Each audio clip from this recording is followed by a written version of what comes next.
পূর্ব মেদিনীপুর জেলার উত্তর কাঁথি বিধানসভা কেন্দ্রের কাঁথি দেশপ্রাণ ব্লকের সরদা গ্রাম পঞ্চায়েত এলাকায় বিজেপি প্রার্থী সুমিতা সিনহা ভোট প্রচারে বাইক মিছিলের উপর হামলা চালানোর প্রতিবাদে পথ অবরোধ করলেন। প্রশাসনিকভাবে লিখিত অভিযোগ জানানো হয়েছে কাঁথি থানায় আইসি এবং কেন্দ্রীয় বাহিনীর কমান্ডারকে। তারা ঘটনাস্থলে এসে সুমিতা সিনহাকে আশ্বস্ত করে দোষীদের 24 ঘন্টার মধ্যে গ্রেপ্তার করবেন।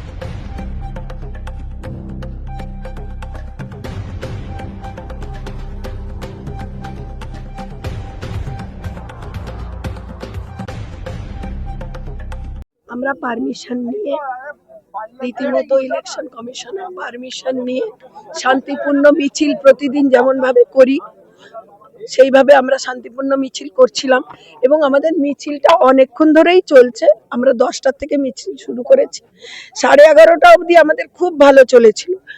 11:45 যখন এইখানে ঢুকি আমরা হঠাৎ করে চিনি আমরা সবাই সেই ভদ্রলোককে, রাজেশ মাইতি, প্রত্যেকেই চেনেন তাকে।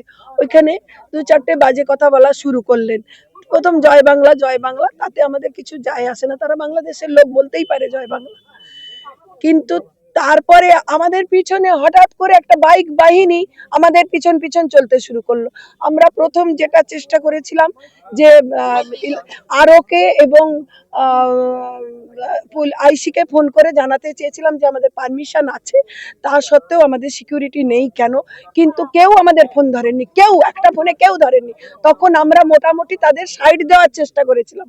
যখন সাইড দেওয়ার চেষ্টা করি, আমার পায়ে, এই দিদির নাম কি, সুষমা দি, সোমা আর সুনন্দা, আমাদের যেহেতু মেয়েরা আমরা পিছন দিকে পা বের করে বসে আছি, সেহেতু মেয়েদের পায়ে ধাক্কা মেরে আমার হাঁটুতে ধাক্কা লেগেছে এদের প্রত্যেকেই। এবং আপনারা বললে বিশ্বাস করবেন না, হাত বাড়িয়ে গায়ে হাত দেওয়ার চেষ্টা, মানে এইটুকু আমাদের কাছে লজ্জার বিষয় মেয়েদের কাছে। মমতা ব্যানার্জির দেশে থেকে আমরা এই লজ্জার জন্য এরকম বেঁচে আছি। আমরা মমতা ব্যানার্জি কত নিচে নেমেছেন যে মেয়েদের ব্যবহার করে করে, ছেলেদের দিয়ে মেয়েদের এইভাবে ব্যবস্থা নিচ্ছেন। ছি ছি ছি, কিছু বলার নেই আমাদের।